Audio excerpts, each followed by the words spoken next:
আসসালামু আলাইকুম এভরিওয়ান, চলে আসলাম বাগানে বাজার করতে। তো আজ সকাল সকাল ঘুম থেকে উঠে চলে আসলাম বাগানে কিছু কাজও ছিল আর কিছু সবজিও হারভেস্টিং করার ছিল। আর বিশেষ করে আসা এই আমড়ার জন্য, আমড়া গাছে বেশ ভালো আমড়া ধরেছিল আর বাজার থেকে গতকাল লতি কিনে এনেছি, তাই ভাবলাম আমড়া দিয়ে লতি রান্না করব। আমার কাছে কিন্তু এভাবে করে ছাদ বাগানে বাজার করতে খুবই ভালো লাগে। আসলে ছাদ বাগানে বাজার করতে কিন্তু টাকা লাগে না, এরকম সবজি পেতে চাইলে অনেক অনেক পরিশ্রম দিতে হয়। বাজার শেষ করে ঘরে অনেক কাজ শেষ করে চলে আসলাম বারান্দাটা ক্লিন করবো। আসলে আমি চেষ্টা করি মাসের একটা দিন যে কোনো রুম কিংবা যে কোনো সাইড ডিপ ক্লিন করতে। তো গাছগুলোকে আমি সব বাথরুমে নিয়ে গিয়েছি সার করিয়ে দিব বলে, প্রতি মাসে আমি এরকমটাই করে থাকি। তো আমি বারান্দাটাকে খুব ভালোভাবে ডিপ ক্লিন করে গাছগুলোকে যার যার জায়গায় রেখে দিয়েছি। কাজগুলো খুব আমি তাড়াতাড়ি করছিলাম কারণ দুপুরে রান্না এখনো করি নাই। বারান্দাটা ডিপ ক্লিন করে সাথে ঘরটাকেও ক্লিন করে রান্না করে চলে এসেছি। এক চুলায় ফ্যাপসা কলিজা রান্না করার জন্য বসিয়ে দিয়েছি আর এদিকে আমরা দিয়ে লতি রান্না করব। তার জন্য লতিগুলোকে কুটে ধুয়ে নিয়ে কড়াইটা গরম করে তেল দিয়ে দিব। ছোট চিংড়ি মাছ, পেঁয়াজ কুচি, রসুন কুচি হালকা করে ভেজে নিয়ে আদা রসুন বাটা দিয়ে হালকা ভেজে নিব।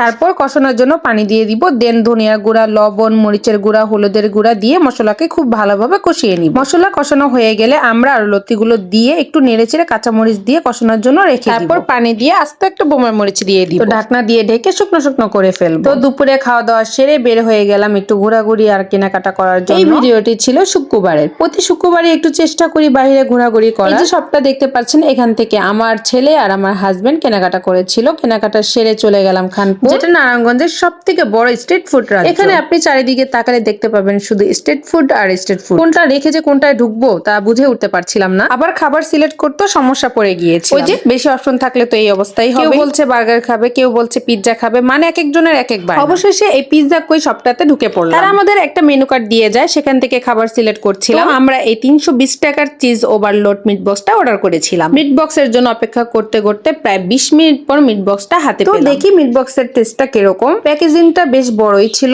খুবই ভরপুর চিজও দেয়া ছিল। দেখতেই পাচ্ছেন কি পরিমাণের চিজ দেয়া আছে। তার মধ্যে ছিল ভরপুর চিকেন আর ছিল সজেস আর ছিল পটেটো। মিট বক্সের টেস্টটা আমার কাছে খুবই ভালো লেগেছিল। আমার ছেলে মেয়েরা খুব এনজয় করে চেটেপুটে খেয়ে শেষ করে ফেলেছে। বাইরে ভাই, যার মন যখন খারাপ থাকে মন ভালো করে দেওয়ার মতো প্লেস হচ্ছে এই খানপুর। কি বলবো, এত পরিমাণের খাবারের স্টল দেয়া আছে, সব কটাতে এক এক আইটেম। তো আমরা আরেকটা ফুচকা শপে বসে পড়লাম। আমরা এর আগেও আমি এখান থেকে ফুচকা খেয়েছিলাম। আমার কাছে এখানকার ফুচকাটা খেতে খুবই ভালো লাগে। এই ফুচকাটার বিশেষত্ব হচ্ছে ওনারা 4টা ফ্লেভারের টক দিয়ে থাকে। মেন টকটা হচ্ছে এই 2 ধরনের টক দই আর হচ্ছে তেঁতুলের, আরেকটা হচ্ছে নাগা। ফুচকার উপরে ভরপুর চানাচুর। আমি বিশেষ করে এই দইটা দিয়ে ফুচকাটা ভরপুর ভাবে খেয়ে ফেলেছিলাম। তো আজ আমার সারাদিনের ব্লগটা আপনাদের মাঝে শেয়ার করলাম। আশা করি আপনাদের ভালো লাগবে। আর যদি ভালো লেগে থাকে তাহলে আমার চ্যানেলটি সাবস্ক্রাইব করবেন আর ফেসবুক পেজ থেকে দেখে থাকলে পেজটি ফলো দিয়ে রাখবেন। আর হ্যাঁ, ভিডিওতে কিন্তু লাইক করতে ভুলবেন না। তো আজ এ পর্যন্তই, দেখা হবে আরেকটি ব্লগ। সবাই ভালো থাকবেন, সুস্থ থাকবেন, খোদা হাফেজ।